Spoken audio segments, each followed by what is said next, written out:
So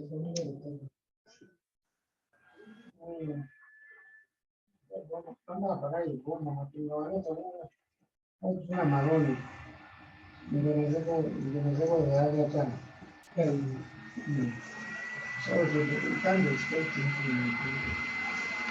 to start.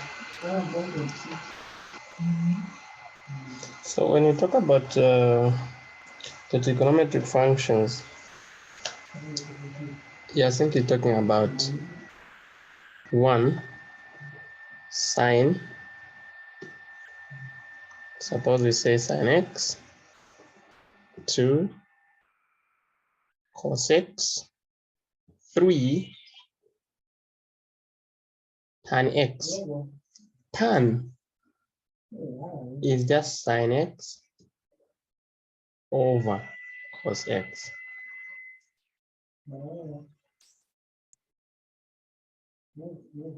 4, we're talking about cot x. Cot x, let me put them in this order. We are talking about cosec, cosec x. Cosec is the same thing as 1 over sine.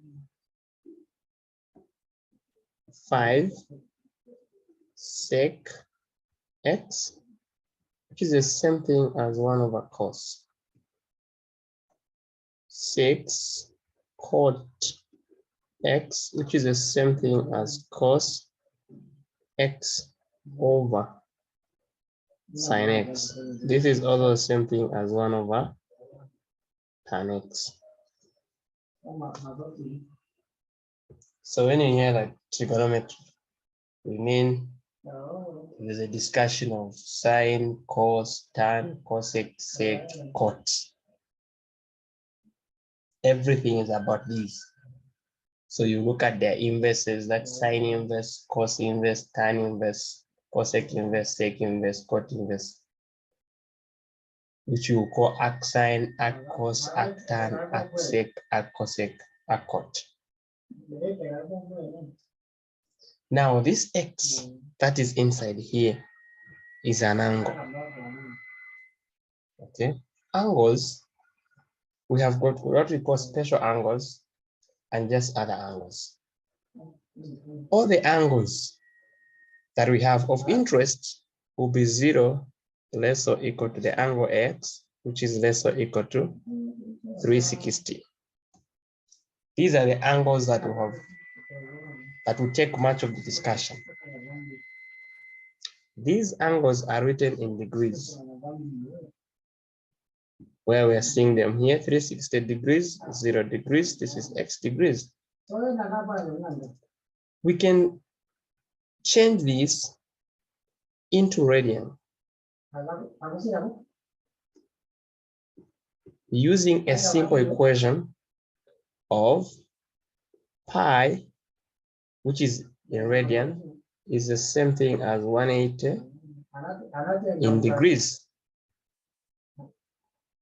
Meaning that if I want to change, if you give me, let's say 3 pi over 2, you ask me to change this,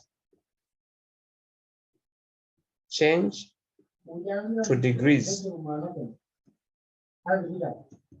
What we will do, we'll say, okay, to change 3, I know pi is 180.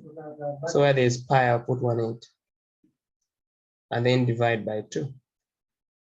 This will be 2 here, 9 here, and then I get 270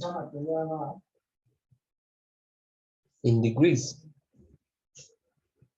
which is the same thing as saying, if I'm given 3 pi over 2, and I want to change it to degrees, then I'll multiply by 180 and divide it by pi, so that this pi can take away this pi, and then now I have this 2 here, 1, 2 there, 9. I still get back 270 degrees. The reverse, if I'm told to change 150 degrees, change to radian.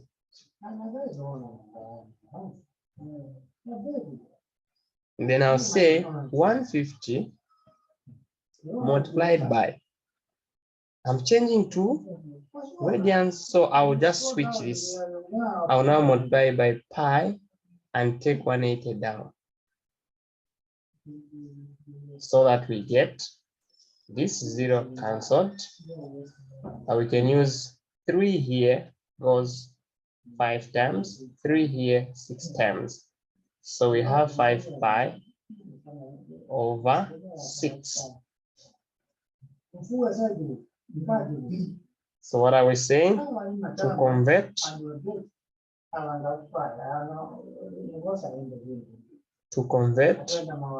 from radians to degrees,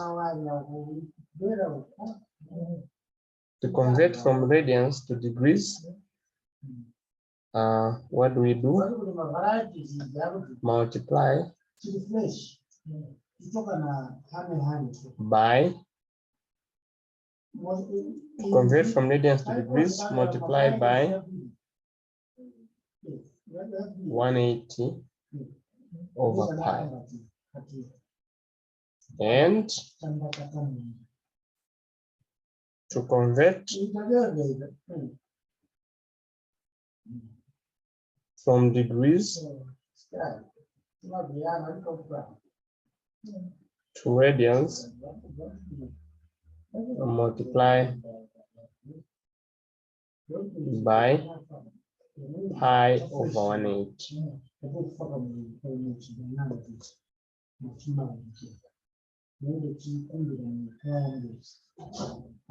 Multiply by pi over 180.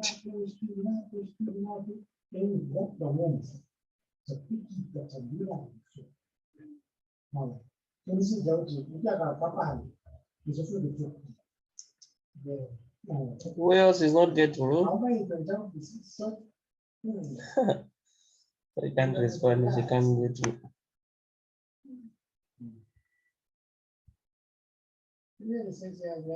I'm hoping you're able to get now. I can get you. Okay.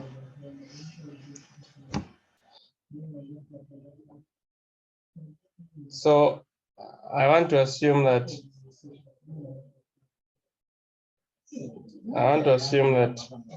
this is not a big issue. Just use this formula here whenever you're asked to convert. Or even if no one asks you to convert, if you feel like using this, if you feel like converting from radians to degrees, multiply by 180 over pi. If you feel like changing from degrees to radians, multiply by pi over 180. Now, we talked about even and odd functions.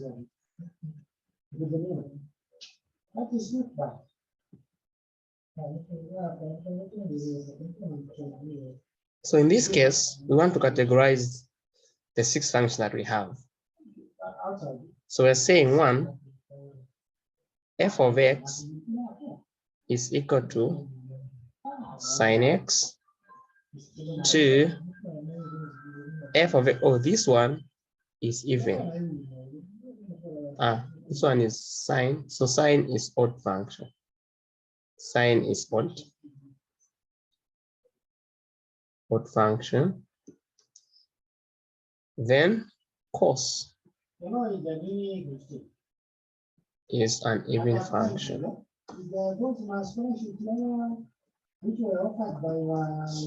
What does it mean? This means that f of negative x, which is sine negative x, is equal to negative sine x, which is the same thing as negative f of x. Meaning the second one, f of negative x taken in cos negative x. This is the same thing as cos x, which is positive f of x. We emphasize, note that 1 cos negative x is equal to cos x. 2 sine negative x is equal to negative sine x. Take note of this.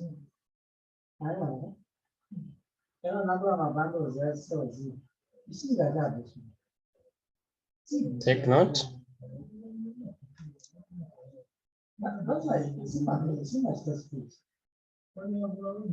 Take note. 3, since we said that f of x is equal to tan x is the same thing as sine x over cos x. This implies that f of negative x is going to be sine negative x over cos negative x, which is equal to negative sine x over cos x. Getting them from here now, this is the same thing as negative tan x. So in the note, we add, the third one is tan negative x is equal to negative tan x. So we know it's an odd. This follows cot. Cot negative x is going to be cos negative x over sine negative x. So again, we get negative cot x.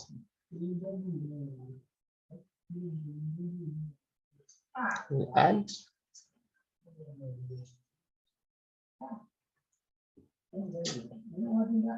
And then fifth and the sixth, we're saying, okay, then 4 f of x is equal to sec x. This is the same thing as 1 over cos x. Meaning, if we say f over negative x, we have 1 over cos. Let's say we'll have 1 over minimum of sec negative x, which is 1 over cos negative x. This is 1 over cos x, which is coming, which is sec x. So it is positive sec, meaning that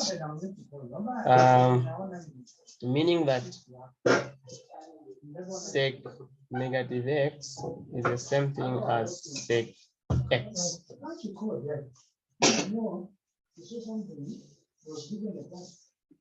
If we are talking of f of x is equal to cosec x, this is the same thing as 1 over sine x. So when we do f of negative x, we're actually doing cosec of negative x, which is 1 over sine negative x. So it will be 1 over negative sine x, which is the same thing as negative cosec x. So we're saying cosec negative x is equal to negative cosec x.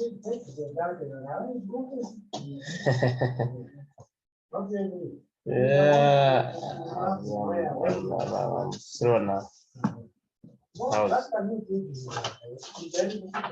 Can you speed up, Charles?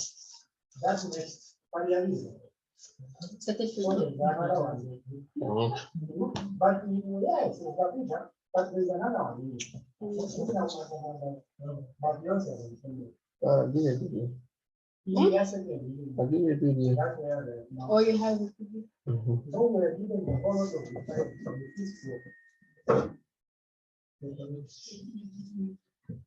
So this is what is key here.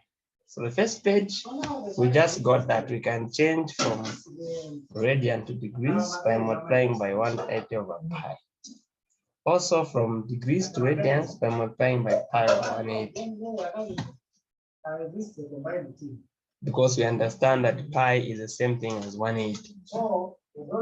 And then here, we're trying to categorize the function that we'll be dealing with. Since we'll be dealing with 6 functions in this topic: sine, cos, tan, cosec, sec, cot.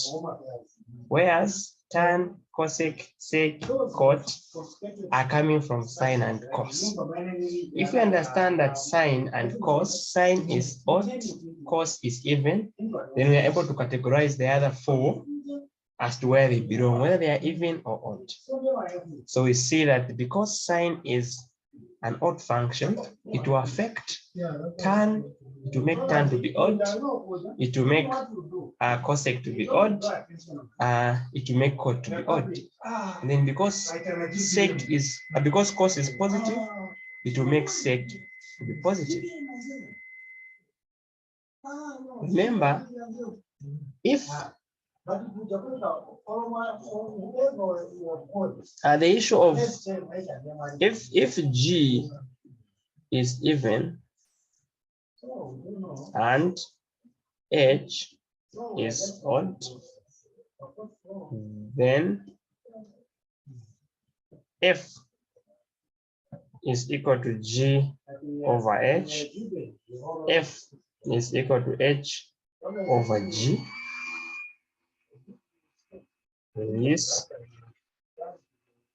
These are going to be odd functions because they are like talking of negative over positive. You get negative. They're like talking of positive over negative. You get negative. But if I have odd, then I'll get positive over positive, which is, negative over negative, which is positive. So if I have odd over odd, then it will become even. Even over even, then it becomes odd.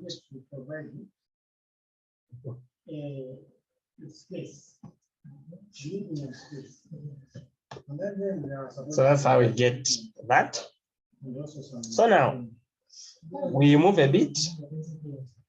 Yeah, I was waiting for you. Now we move a bit. These are the functions we'll be dealing with. These functions will be using angles. So where are we going to be finding angles? We said the major region where we'll be finding angles is the region from 0 degrees, 360 degrees. This will be the region where we'll be getting angles, mostly. If it's not from this region, then that angle, wherever it is, we'll find a relationship with the angles in this region. The angles in this region, this is 360. 360 is broken down into 4 pieces that we are calling quadrants. So now we'll talk about quadrants. So it's broken down in quadrants. So we have the first quadrant running from 0 to 90 degrees. We have the second quadrant running from 90 to 180 degrees. We have the third quadrant.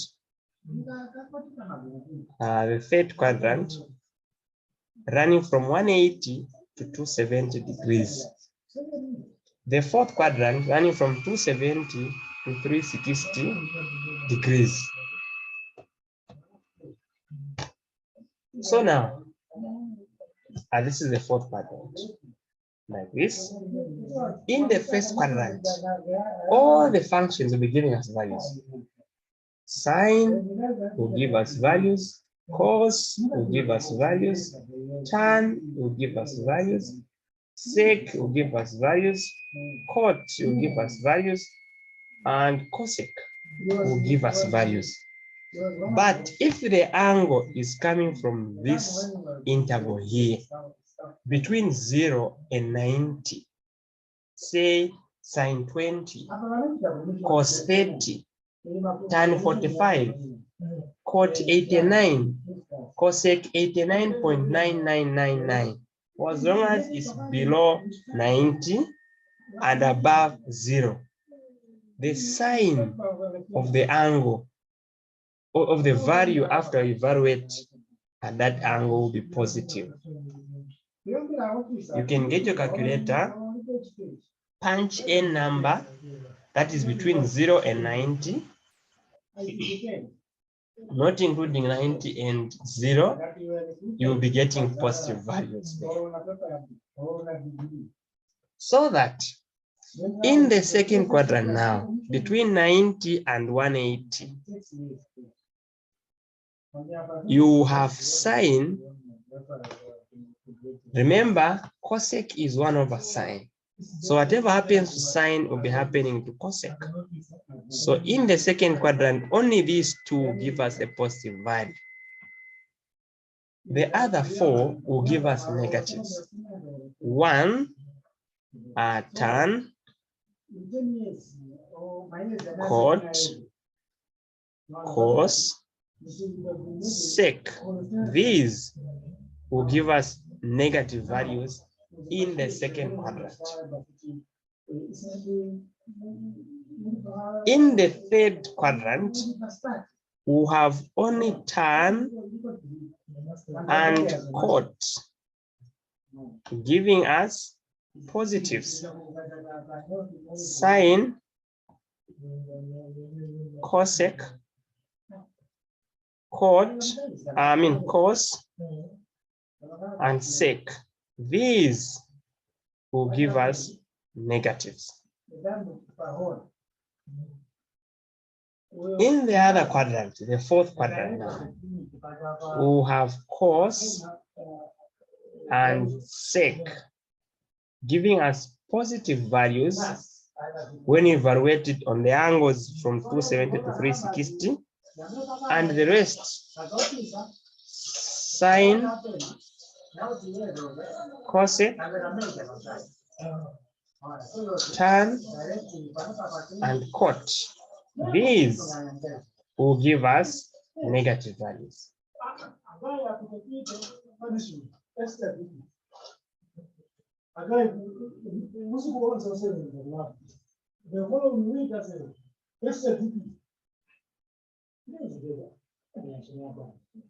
Keep this very safe. You need it. On the same quadrant, we talk about the reference angles.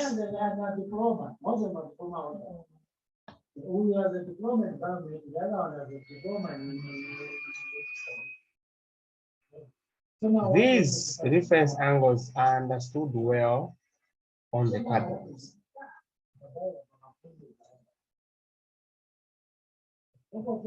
We have special angles. 0, 30, 45, 60, 90, 180, 270, 360. But you can see that these angles I've mentioned, we have more coming from 0 to 90. 0, 30, 45, 60, 90. All these are in the first quadrant. Now, we call them reference angles. So we are calling all the angles in the first quadrant, we are calling them reference angles. So if I have an angle theta is equal to x in the first quadrant, then they ask you to get a reference angle of the angle theta. You get the very theta to the reference angle itself, if that theta lies in the first quadrant, meaning from 0 to 90. If it is between 90 and 180, and you want to find an x, which is the reference to that theta, then you say this x should be 180 minus theta. Now we are saying if theta lies in the second quadrant, that is, if theta is between if theta is between 90 is less than theta, which is less than 180, then the reference angle x, this x is the reference angle. The reference angle x will be found by subtracting that theta from 180. Here, if 0 is less than theta, which is less than 90, then the x, which is a reference angle, will be equal to that same theta given if it is from 0 to 90. If theta is between 180 and 270, this is 270. To find x, the reference angle, you subtract that theta minus 180. We always want x to lean on the x-axis. So this is the reference angle. The reference angle of theta. If theta is less than, is bigger than 270, but less than 360, then you say the reference angle x is equal to 360 minus theta. We always want it to be between 0 and 90.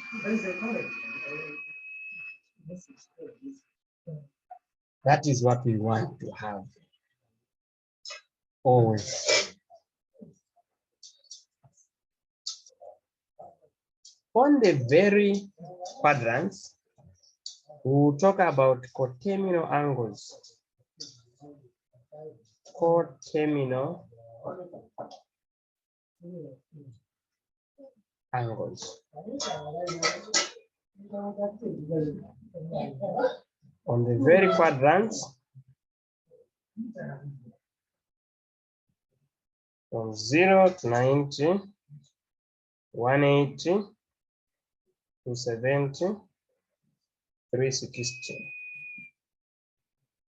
Coterminal angles. Coterminal angles are the angles sharing the same starting point and the same end point. We call those angles coterminal angles. So if there's an angle, say, starting from here, ending here, if this is theta, the angle that is coterminal to theta is an angle that is starting at the very point with theta. It will start from here, go around, and come and end here. Then you say that angle is coterminal to theta. So if I call it x, come in, then you say x is coterminal to theta. That is what you're going to say.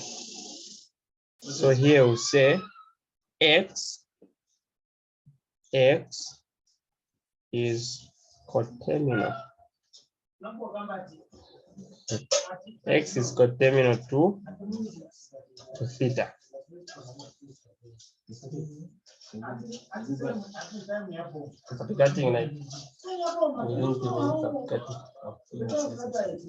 So x is coterminal to theta.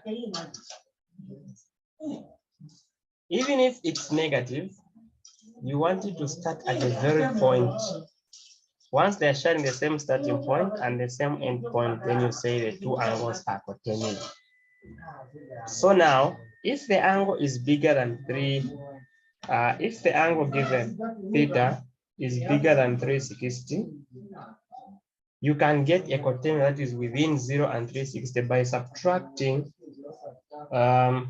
theta minus 360 until you keep subtracting until you get to the interval that you want.